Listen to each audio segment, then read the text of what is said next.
now we can record. Now we're good. Okay. Right, so last time I defined the cyclic sieving phenomenon. This is a definition due to Reiner, Stanton, and White. So I'll remind you, it says that if we have,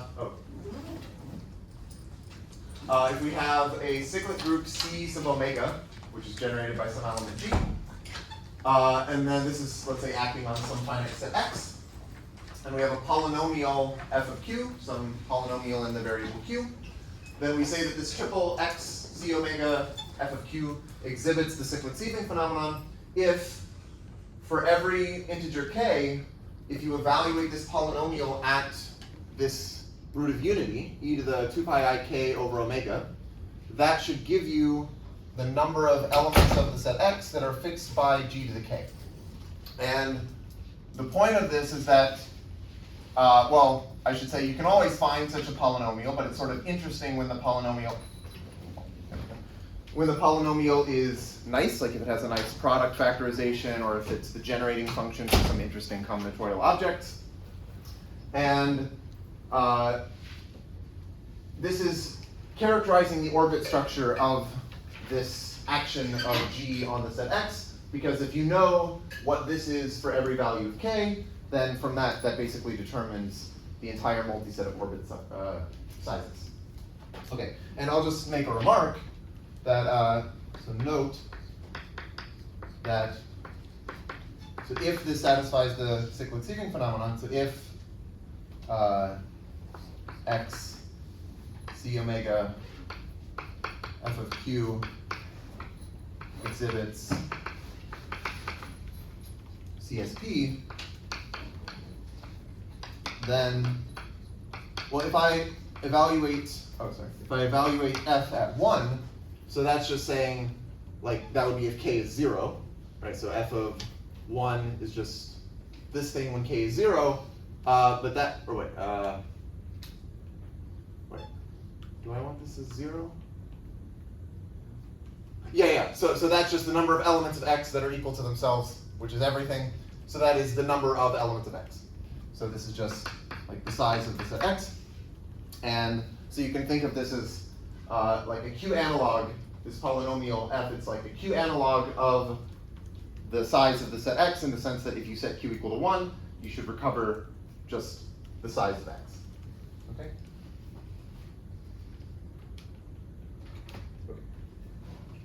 So let me make a couple definitions. Maybe I'll do this here. So this is just sort of a notational thing.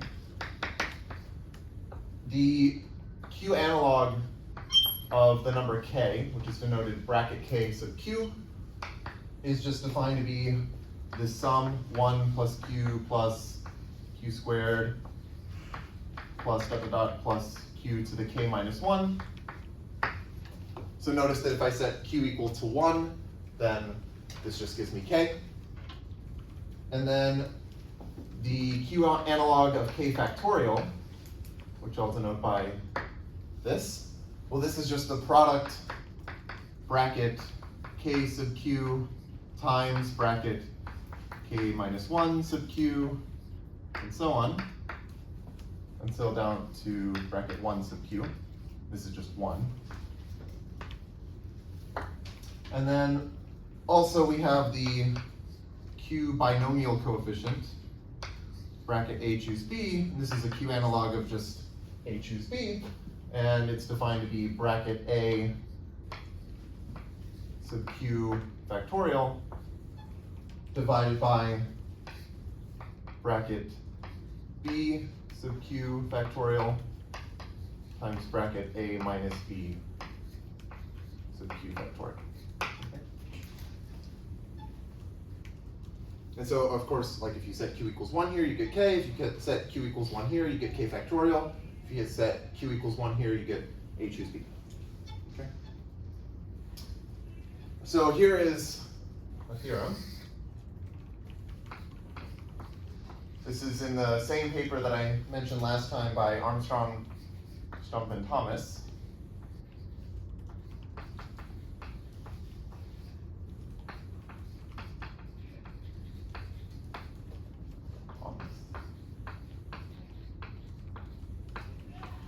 From 2013.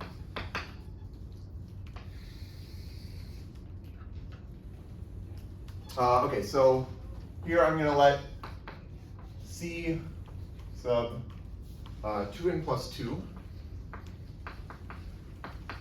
be my cyclic group generated by some element G. It's a cyclic group of order 2n plus 2, and it will act on the set of order ideals of the type A in root poset. Right, so remember last time I had, I'll just remind you, like this is the poset that looks sort of like this thing. Let's see if I can draw it well. Right, so this is like the this is the root poset of type A4. So this is phi plus of A4, and then J of phi plus of A4 would be the set of order ideals of this poset here. Okay. And in general, if you have like in bottom elements, that's the in here. Okay. So then it's going to act on the order ideals by just row motion. So by G dot some order ideal I is just row motion of I. And this actually makes sense to write. Like this is actually a well-defined action because I said they have this theorem, and I mentioned this last time, that the order of row motion acting on this set is actually 2n plus 2, so it makes sense to say that the cyclic group of order 2n plus 2 is acting on this set by row motion. Okay, then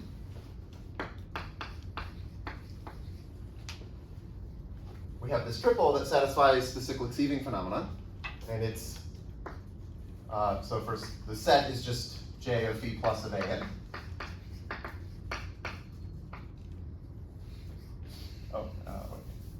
So that's my set. The action is just, well, we have C sub 2n plus 2. And then the polynomial is this.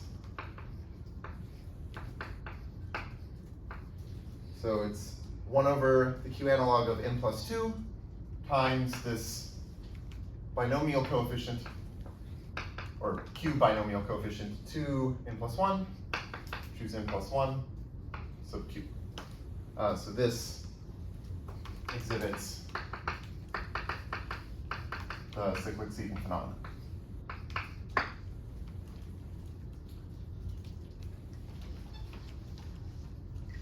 So I'm not going to prove this, but I think it's a cool result. And I'll just point out that I never actually told you how many order ideals phi plus of an has, but a corollary of this, if you said Q equals 1, you get, well, it's 1 over n plus 2 times n plus 1, choose n plus 1. And that is the n plus 1th Catalan number. So actually, if you're familiar with Catalan numbers, you'll know that they count a lot of various combinatorial objects, like dict paths, for example. So actually, I'll show you sort of as a, maybe, okay, as a side remark, I'll just show you a bijection between these order ideals and dict paths of length, I think, 2n plus 2.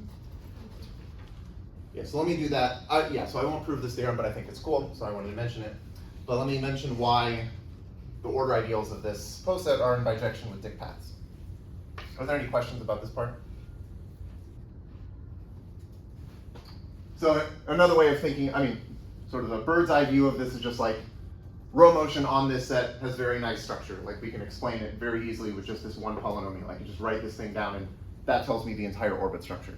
Whereas if you gave me some random map, like probably you're not going to have something nearly this nice. Okay, so a dict path is a lattice path that, okay, so it starts at the origin. It's a lattice path in the plane. It starts at 0, 0. It ends somewhere on the x-axis. It never goes below the x-axis.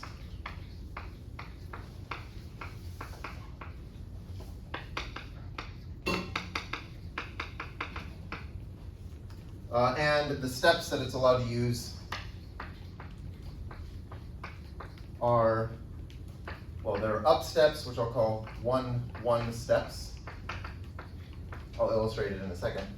And down steps, which I'll call 1, -1 steps.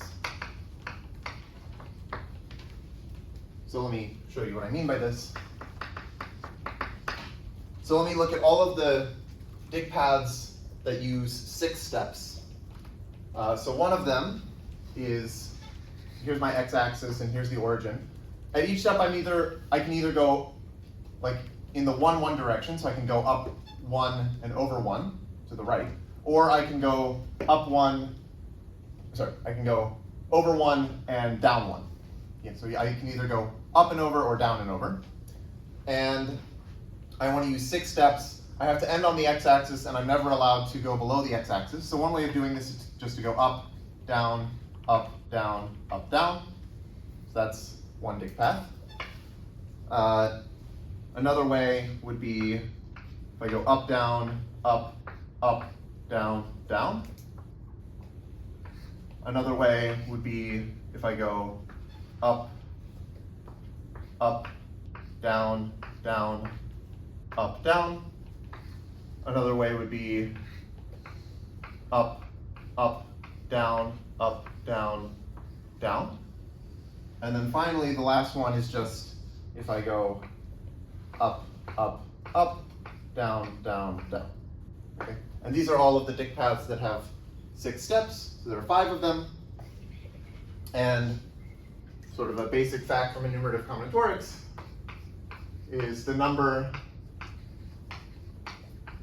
of dig paths with, maybe I'll say 2 in steps, is C sub n. Okay, so notice this C is not the same as this C. This C has a little thing at the top. This does not. So this is the Catalan number. Yeah, you have to pay attention. Yeah, okay, so this is the Catalan number, which is 1 over n plus 1, 2 n choose n. All right, so like if I set n equals 3, I'm looking at dig paths that use 6 steps. If you set n equals 3 here, you should get 5, and that's counting these 5 dig paths. So let me give a bijection between the order ideals of the root poset of type AN and dig paths that use 2n plus 2 steps. So there's a shift by 1, but it's not a big deal. Let's see.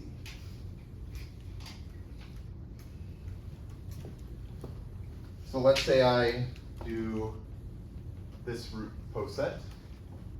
Let's see if I can draw it.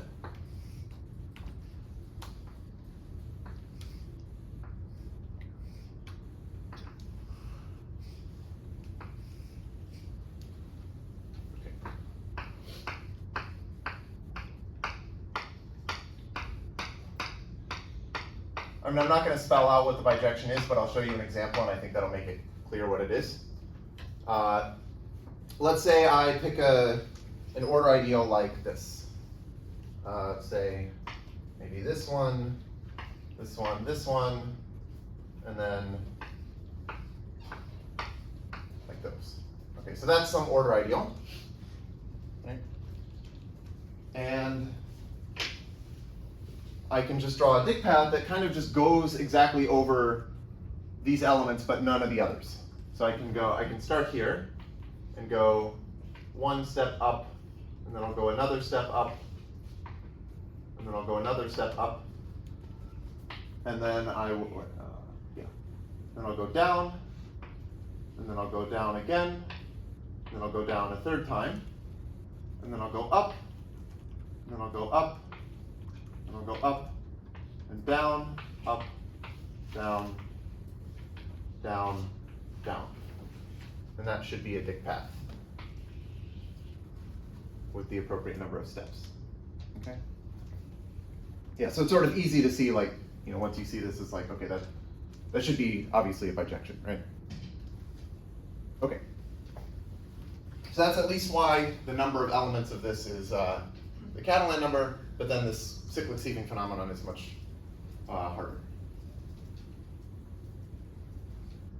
Okay, any questions up to here?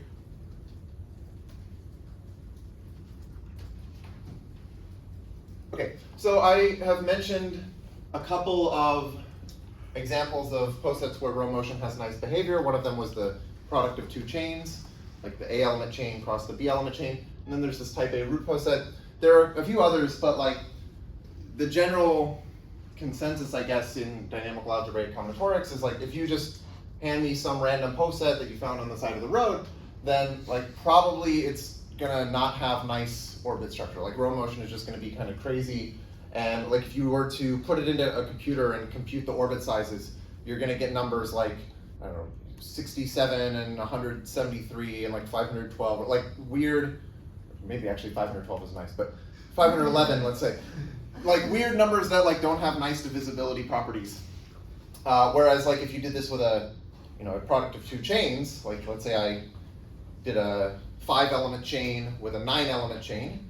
Well, 5 plus 9 is 14, and I said that the order of row motion on the A by B rectangle is A plus B. So if you put this into a computer, you'd see a bunch of numbers that all divide 14. You'd say, okay, there's something nice going on here. But for most posets, it's not going to be that nice. And so you can kind of think, it's sort of like we're looking for gems. Like there's like this desert, and we're sort of, like most of the posets are just going to be sand, and it's nothing nice, but like occasionally you'll find some gem like the type A root poset or a product of two chains. And one way that you could search for these gems would be to try to expand the desert. So that's what I want to get into now by saying like, well, okay, we have row motion acting on the set of order ideals of a poset, but maybe if we generalize the definition, then we could find examples, nice gems that don't arise in this way, but maybe arise in some broader context. Do you have a question? Oh, does that? Okay. So, in order to define this generalization of row motion, I'm going to talk about lattice theory. So, this is sort of a nice segue into lattice theory, which is something I would have wanted to talk about anyway, but then I'll sort of circle back and use it to define a more general version of row motion. Okay? Okay. So, let me do this here. Lattice theory.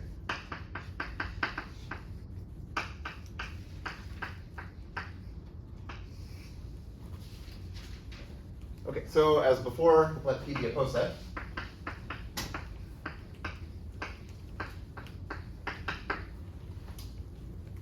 So I'll say an upper bound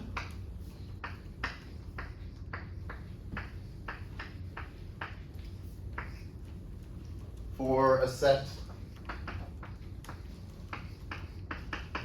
X contained in P is just an element that is bigger than everything, or greater than or equal to everything in X. So is an element Y in P such that X is less than or equal to Y for all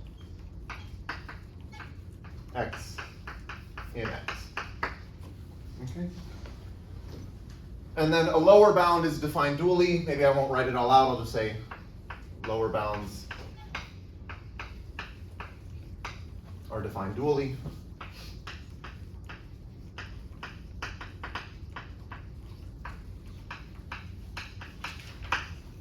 Or I can just say a lower bound for X is an element that is less than or equal to everything in X. Okay? And I'm going to let UB of X just be the set of upper bounds of X.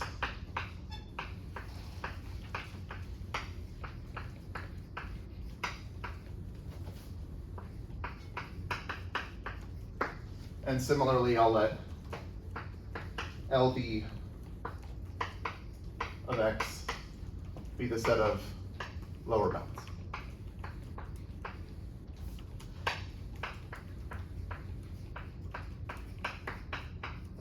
Okay.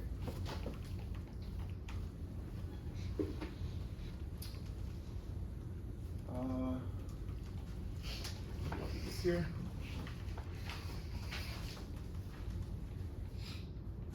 Okay, so if the set of upper bounds of X has a unique minimal element,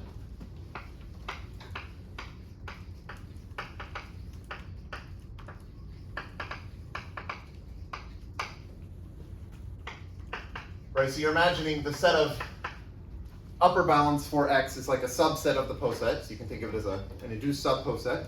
And if that has a unique bottom element, well then that bottom element is like the least upper bound for X, and we call it the join.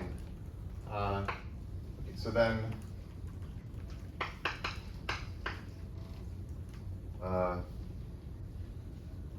we call that element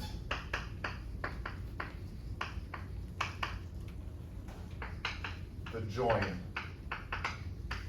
of X, and denote it by this sort of big V symbol X. That's the join of X. Okay, and then sort of the dual notion is, well, if the set of lower bounds of X has a unique maximum element, unique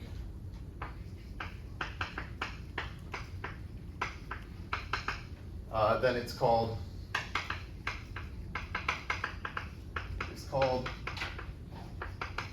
the meat of X, and it's denoted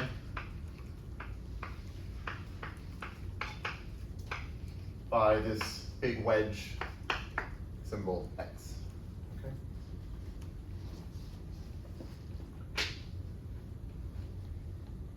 So I can define lattice here. Okay, so a lattice is just a poset such that for any two elements, those two elements have a greatest lower bound, or in other words, a meet, and they also have a least upper bound, which is their join. So a lattice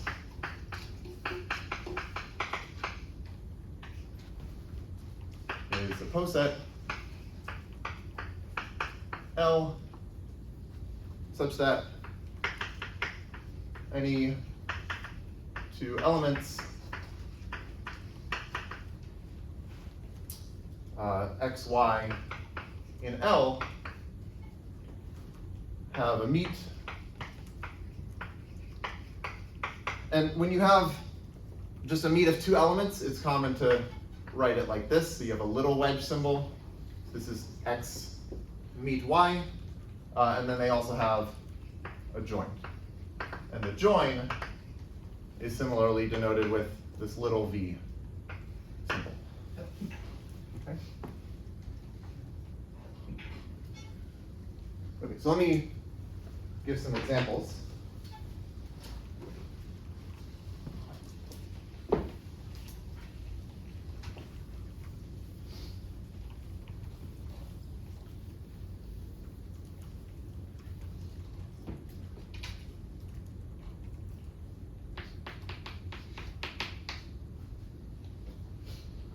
So, well, maybe I'll ask you if this is a lattice. Let me draw it first. Okay, so is this a lattice?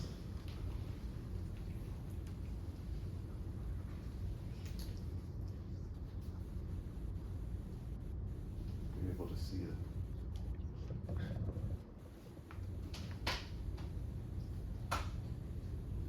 Yes? No. Okay.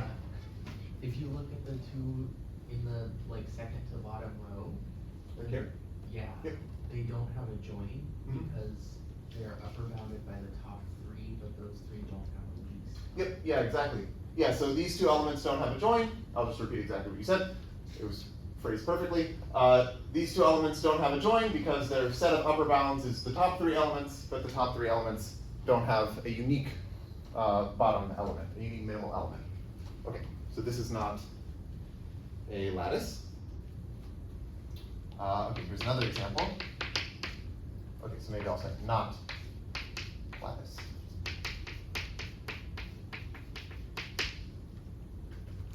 Okay, how about this one. Okay, does this look like a lattice?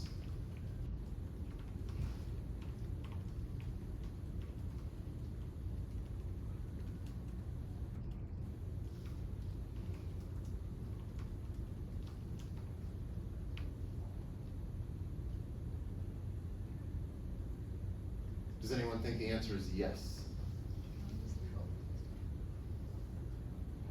Okay, the answer is yes. And this one, okay, admittedly, it's not easy to just say like why this is a lattice, because the answer is, well, you check every pair of elements and it works. But if you stare at it for a while, you will convince yourself, yeah, okay, like I take these two elements, do they have a meet? Yes, it's this element. Do they have a join? Yes, it's this element. You do that for every pair of elements and you find that it's a lattice. So yeah, okay, this is. Let's see. Actually, oh, maybe one thing I should say is that if you have a poset and you can draw it in the plane like this, and it has like a unique bottom element and a unique top element, and you can like draw it in a planar way like this, then it actually automatically is a lattice. So this is a theorem. So anyway, and by drawing it in the plane, I mean like without crossings. Like this one had a crossing. Okay, and then here's one other example. Okay, is this a lattice? No. No. Why not? If you take the two, like an element at the top of the left branch and an element at the top of the right branch, they have no upper bound, and so they can't. Yeah, exactly. The top two elements don't have any upper bounds at all, so of course they can't have a join because like they don't have any upper bounds, so they can't have a least upper bound. Okay, so this one here is a lattice, and then the bottom one is not. This one is not.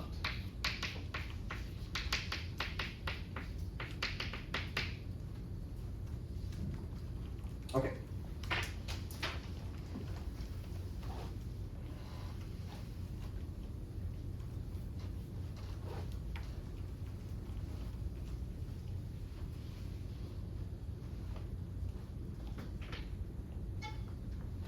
So, okay, maybe I'll just say that lattices, there's sort of two different perspectives that people have had on lattices.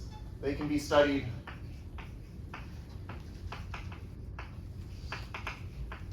algebraically,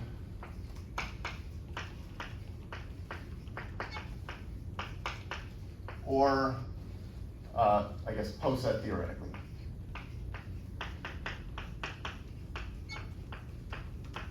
And what I mean by this is, well, the poset theoretic way of viewing it is sort of what we're going to do in this class. So we will do this, where you kind of study them as posets and you integrate it into the broader theory of posets and do poset theoretic things with them. But you can also think of them algebraically because, well, you have a set, right? The lattice is like a set of elements. And you have these two operations on them, which are the meet and the join, right? Like what I'm saying here is that for any two elements, you can combine them by taking their join or their join or their meet. And you could write down like axioms saying like, okay, a lattice is a set of, it's a set together with two operations that we'll call meet and join. And these operations have to satisfy such and such properties. Just list the axioms in the same way that you define a group via some set of axioms, or the same way that you define a ring. You can do the same thing for lattices. Then you can study things like free lattices, which would be like a lattice with no relations in some sense. So there are people who do this. I'm not really going to focus on this perspective though here. So we're going to just think of them poset theoretically. Okay? Okay. Let me give a couple of examples of, okay, this was an example of a lattice, but let me give better examples. So, okay, the Boolean lattice, I mean, I've been calling it the Boolean lattice because it's a lattice. Boolean lattice, remember this is the collection of subsets of the numbers from 1 to n, and just ordered by containment, and well, this is a lattice. So So let me ask, okay, what is the meet operation on this? If I want to take the meet of two subsets of bracket n, what should that be? Yeah. The intersection Yep. of the subsets? Yeah, it's just their intersection. Here x, okay, yeah, it's a little weird to write lowercase x as a subset, because, I don't know, it's a weird letter to use, but x is a subset of bracket n, and y is a subset of bracket n, and their meet is just their intersection. And similarly, okay, the join, what is the join? Union, yep.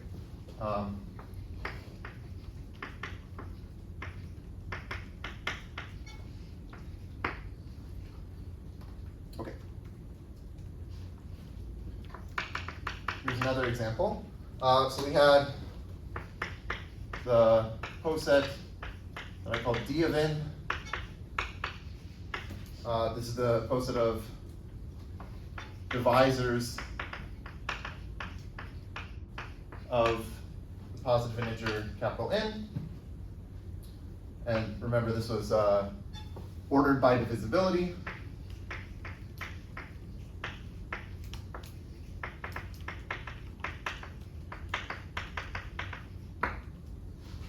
This is a lattice.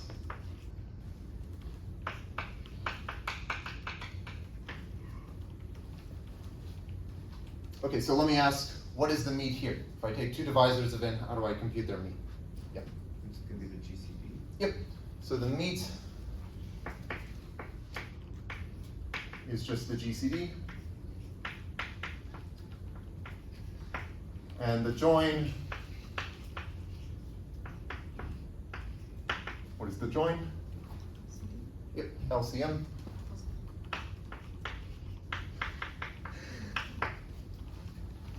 Okay.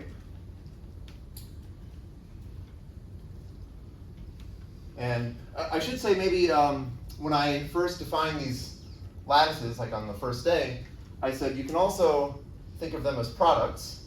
So the Boolean lattice, remember, is a product of n copies of a two-element chain. And the divisor lattice, I also said, this is sort of an easy exercise, you can write it as a product of chains. So it's not hard to show actually that a product of two lattices is a lattice. And so obviously a chain, like just a chain poset, that's automatically a lattice, because like the meet of two elements is just the smaller of them, you know, the minimum of them, and the join is just the maximum of them.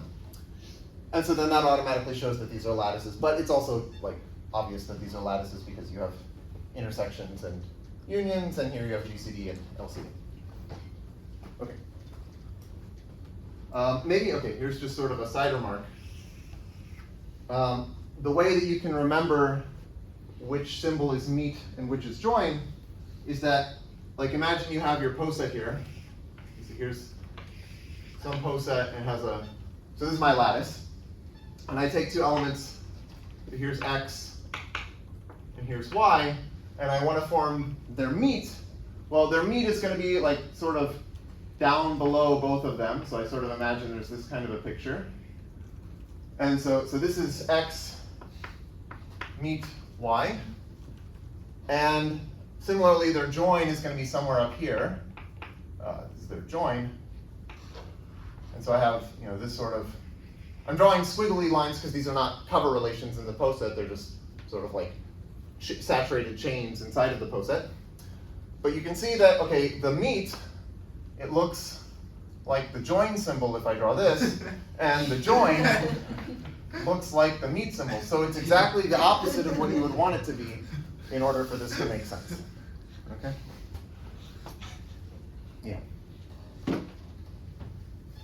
Okay, so I think the real reason is because like the meet symbol looks like an intersection and the join looks like a union, but you can also remember it in this confusing way.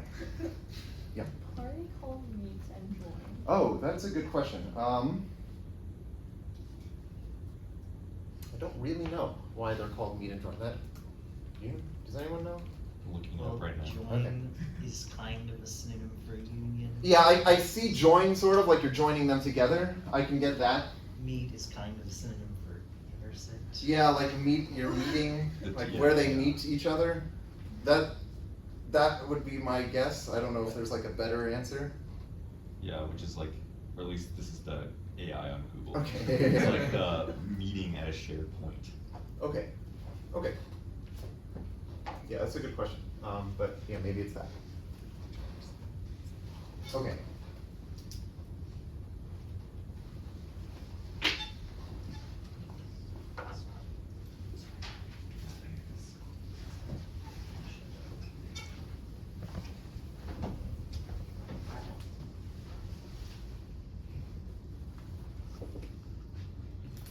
Okay, so let's let L be a finite lattice.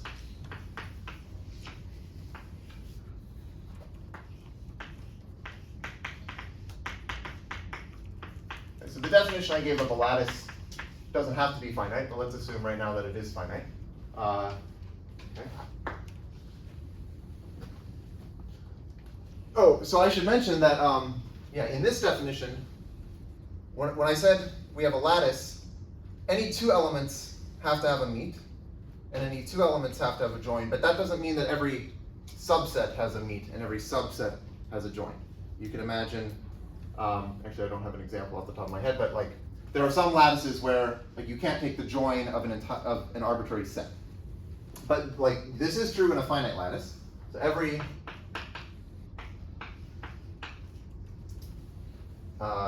subset, let's say X, contained in L, has a meet, which is just meet of X, and also a join, which is big V X. And this is just because, well, the meet operation, it's pretty easy to see, is commutative and associative. And similarly, the join operation is commutative and associative. So if you want to take the meet of the entire set X, well, X is a finite set, so you just say, take the first two elements, take their meet, and then take another element and take that meet. Just like keep meeting with all the elements until you've gone through all of them. And that gives you the meet of the entire set X. And you do a similar thing with join. Okay. So in a finite lattice, every set has a meet and every set has a join. And so this implies that there is a unique minimal element and there's a unique maximal element. So L has a unique minimal element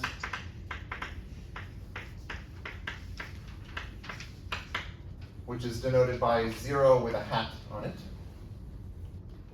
And it also has a unique maximal element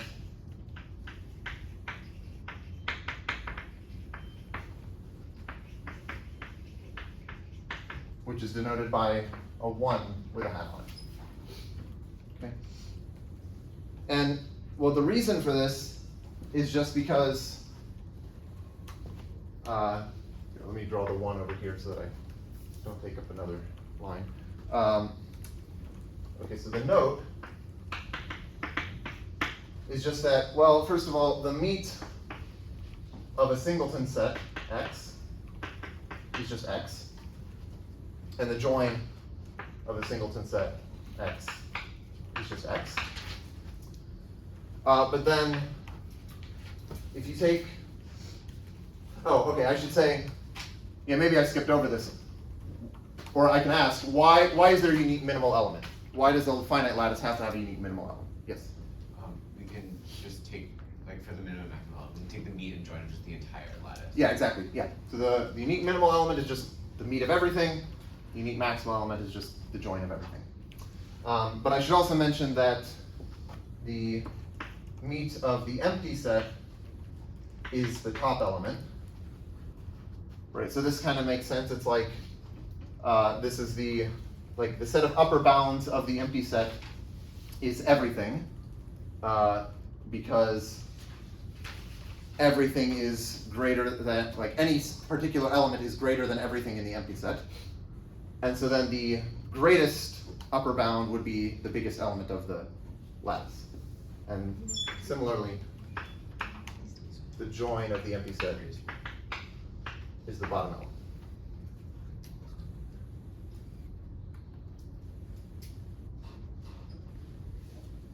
Is this confusing? Does it make sense? You could think of it as a convention. It kind of makes sense if you think about it in terms of the definitions and some kind of vacuous property, but yeah. Okay.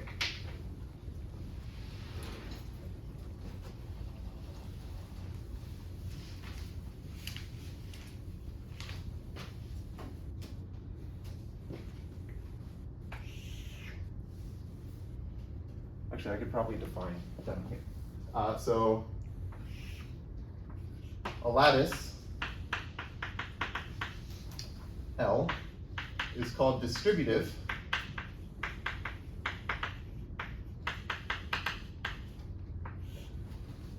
if for all x, y, and z in the lattice, we have, well, basically the meet should distribute over the join and the join should distribute over the meet. So if I take x meet with y join z, that should be the same as if I took x meet y and then join it with x meet z. And similarly, x join y meet z should be the same as x join y meet x join z. So this is actually kind of going back to like the algebraic way of thinking about a lattice, because we have these operations and I say I want them to satisfy the distributivity law. But in practice, it's kind of annoying to think about the distributivity condition. Like if I just hand you the Hasse diagram of a poset, say like, is this distributive? It's like super annoying to check like, okay, does every triple of elements satisfy these two conditions? So it turns out there's a much easier way of thinking about distributive lattices from an order theoretic point of view, which I'll get to soon. But for now, let me just mention, well, actually, yeah, okay, I can tell it. So, example, this is like actually the example for any poset P. So I take any poset P, finite, let's, okay. Okay, actually this is true for any poset, yeah. For any poset P, if I look at J of P, this is so this is the set of order ideals of P, and I'll say let's form a poset out of it by ordering it by inclusion, so ordered by containment. All right, so here I'm just taking all of the order ideals and I say an order ideal I is less than or equal to an order ideal I prime if I is contained in I prime as sets. So this is a distributive lattice.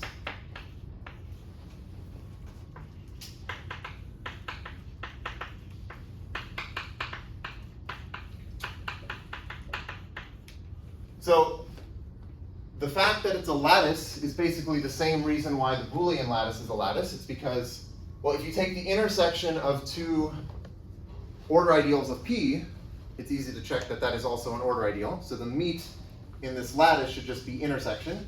And also the union of two order ideals is also an order ideal. So the join in this lattice is just given by union. And it's distributive because, well, unions and intersections satisfy a distributivity condition. Like this is just a set theoretic property. So maybe I'll say since,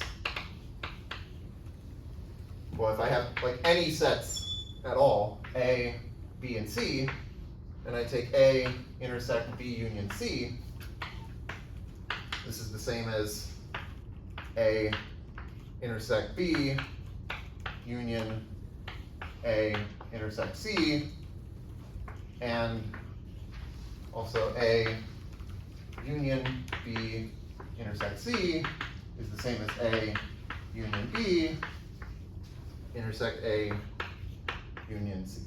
Okay? This is just like basic set theory, like a Venn diagram thing. Okay, so maybe the spoiler is that like, well, let's say I'm only looking at finite lattices, and I look at finite distributive lattices, they are all of this form. So there's a theorem, it's called the fundamental theorem of finite distributive lattices, and I'll get to it soon. And it just says that, well, first of all, every poset, for any finite poset P, J of P is a distributive lattice, that's because of this. But on the other hand, every finite distributive lattice is isomorphic to J of P for some finite poset P. Okay, so I'll state that, I'll write it down in a second, but let me first give examples of things that are not distributive, actually. Yeah, because, okay, maybe, like, I've defined this, and you might think, well, are there lattices that are not distributive? And actually, this was, like, I think a point of contention historically. I don't remember exactly who it was, but someone defined lattices, and then, like, 10 years later, someone proved that all lattices are distributive, and then 10 years later, someone showed that, like, not all lattices are distributive. And I think the issue was, like, they didn't have, sorry, I got that wrong. At some point, someone proved that all lattices are distributive. And then 10 years later, someone proved that not all lattices are distributive. Then 10 years after that, I think Dedekind defined lattices. So it wasn't until Dedekind that like we had a solid, like actual good definition of what a lattice should be, and then before that there was sort of some confusion about what this should mean. But anyway, okay, so not all lattices are distributive, and I can give an example. Maybe I'll do it over here.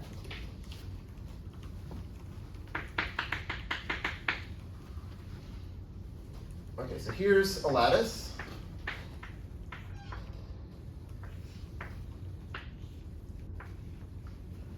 So, okay, this element here is my 0 hat, the bottom element. This element is the 1 hat.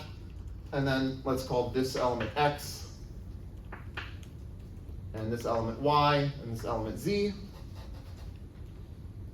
And then I'll also draw sort of a similar picture, but I just want to give 2 examples. Here's another lattice,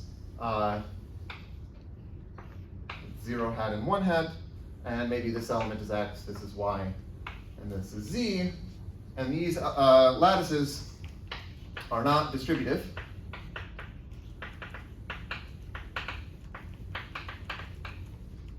And the way to see that is that you look at x, so in either one of these, you look at x meet y, join z. Maybe I should have, well, okay, let's do it this way, because I think I wrote the condition.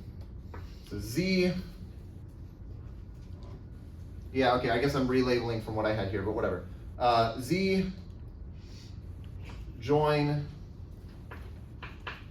x meet y. Well, what is this? Let's say I do this one. X meet y, the meet of x and y is just the bottom element. And so if I take z join with the bottom element, that should just give me z. Okay, so this is like 0 hat, or like this is z joined with 0 hat, which is just z. But if I take, okay, well, if this were distributive, then what I would want z join x meet y to be is I would want it to be the same as z join x meet z join y, but z join x is x, and z join y is the top element. Z and y, their join is the top element. So this I would want to be x meet the top element 1 hat, and that is x, and x and z are not the same thing. Okay? So I did this over here, but like it's exactly the same thing over here. Okay, so these are not distributive.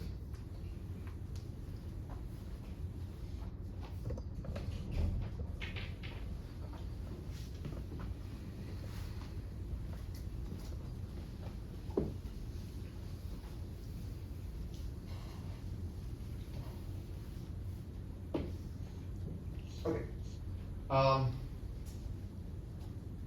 So an element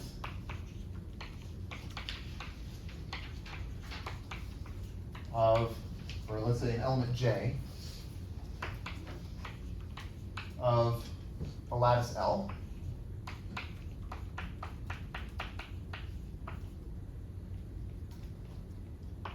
is called join irreducible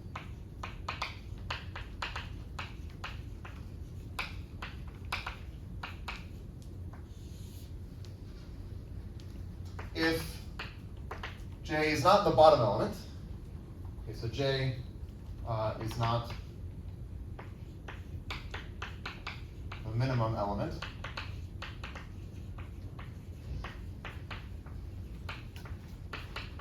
of L, and it is not of the form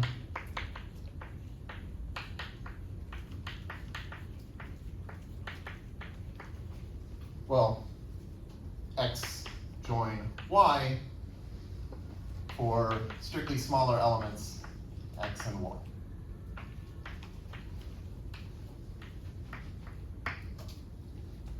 Okay, so this is just saying you cannot write it as a join of strictly smaller elements.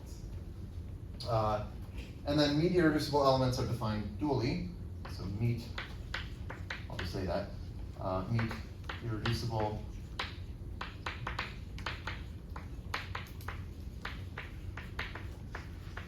are defined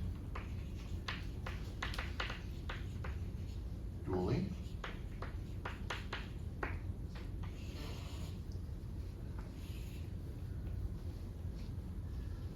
Okay.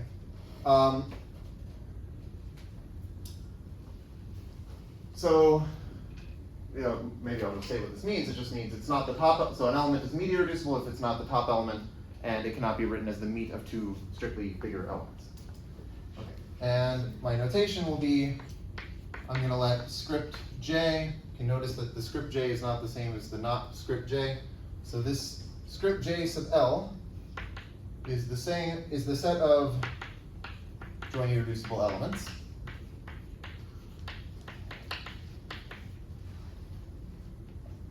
Okay, I'll just say join irreducibles in L, or of L. And similarly, script im sub L is the set of meet irreducibles.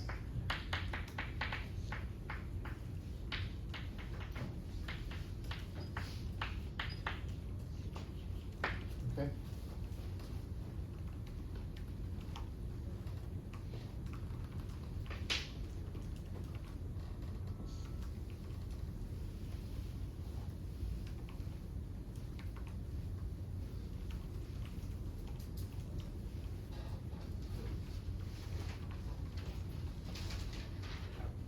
Okay, so here's an example. Let's just take the divisor lattice D of n. So the join irreducibles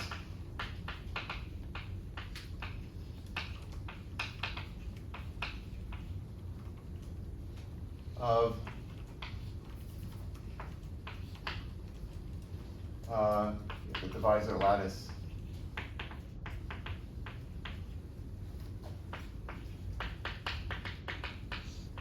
if n are, okay, what is this? What are the, yes? The elements corresponding to the like prime factors of. So, sort of. They are, so the prime numbers that divide in will be join irreducibles, but there are others. Like prime powers. Yeah, so it'll be prime powers that divide in. So these are the prime powers dividing.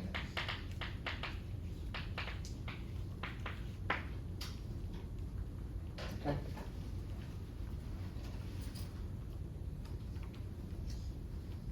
Okay, so now I'll state the fundamental theorem of finite distributive lattices, which I mentioned earlier. So, fundamental theorem of finite distributive lattices.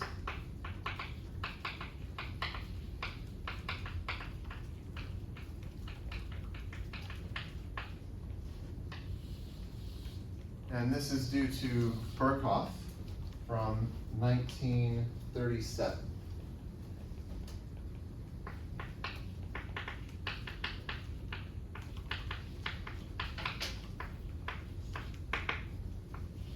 Sometimes this is called Birkhoff's representation theorem. The representation is like, it's a way of representing a distributive lattice as the set of order ideals of a finite coset.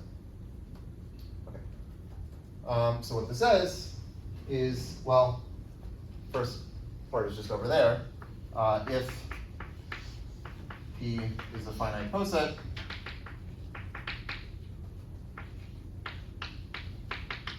then J of P, again, this is the lattice of order ideals where I order them by containment, then this is a distributive lattice.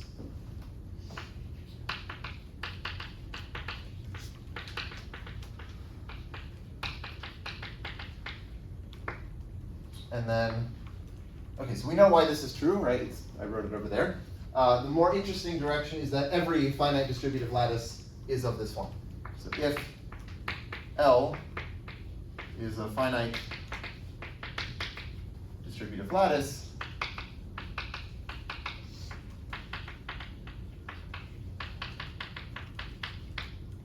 then L, well, I'll say there exists a poset P such that L is isomorphic to J of P.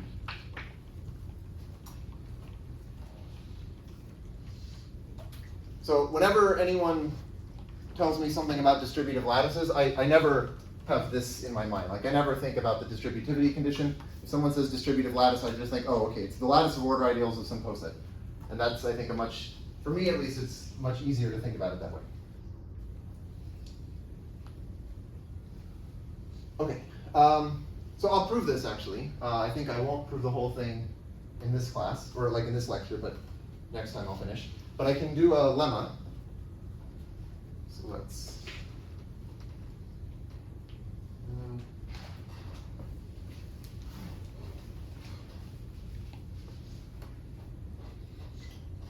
Maybe I can fit it here.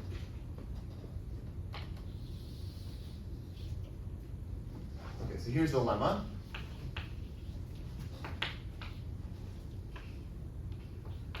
Every element of a finite lattice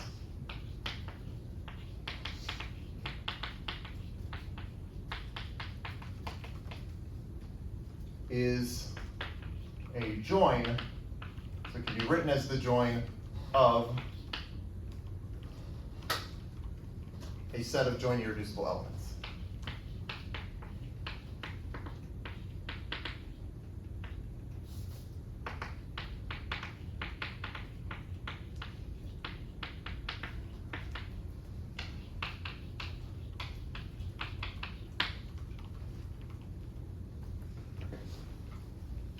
So actually, I'll just ask you, why is this true? So how do I prove this?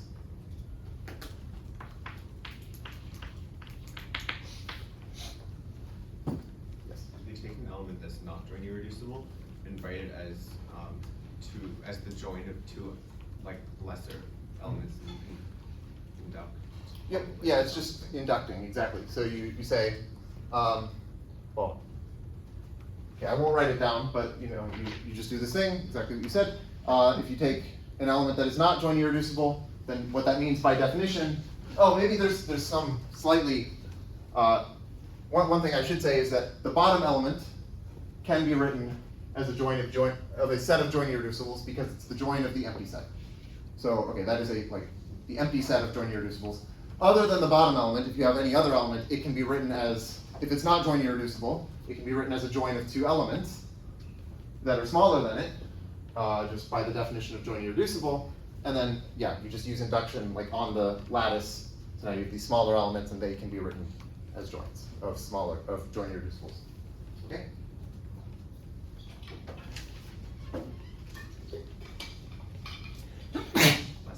So I guess the proof is induct.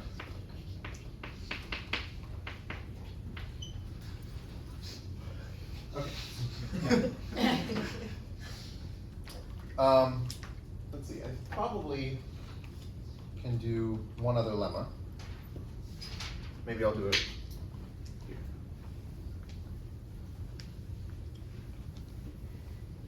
Okay,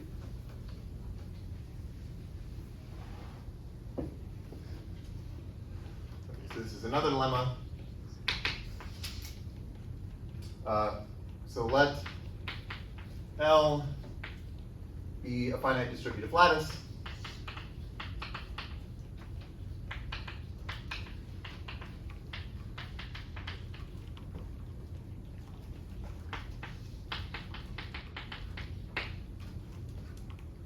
And let's say we have some elements x1 through xk in L. And let J be a joint irreducible element. So it is in script J sub L. Okay. Then if J is less than or equal to the join of these elements x1 through xk. I guess I haven't used this notation, but it's sort of obvious. I'm just taking, the join of x1 through xk. I could have written this as like a big join of x1 through xk, but this is another way of writing it. So if J is less than or equal to the join of these elements, well then it has to be less than or equal to at least one of them. Then J is less than or equal to xi for some I from 1 to k.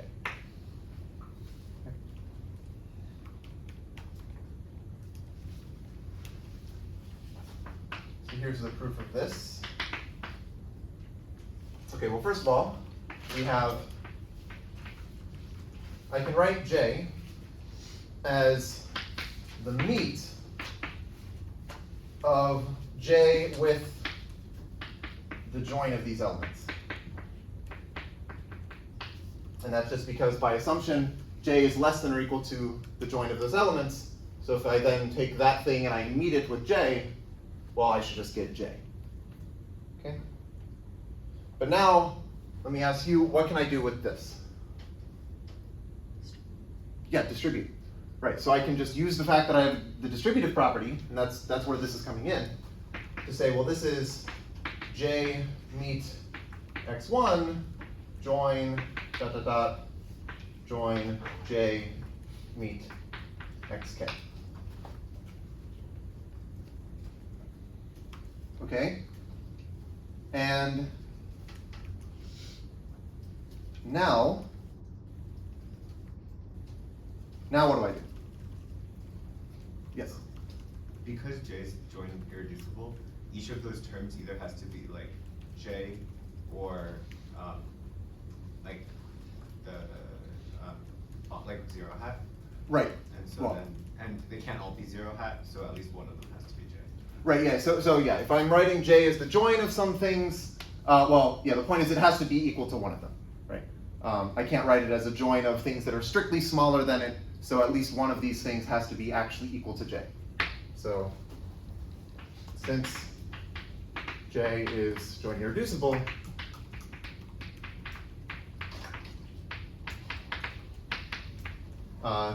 there exists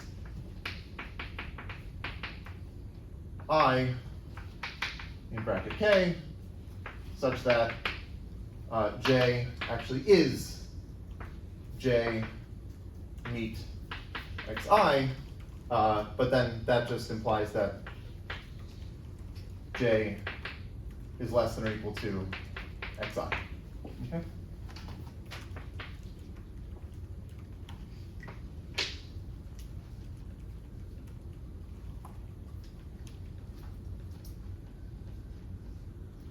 Any questions up to here? Okay, then I think we can end for today, or at least end the lecture, and then I'll ask you about things that you like about math.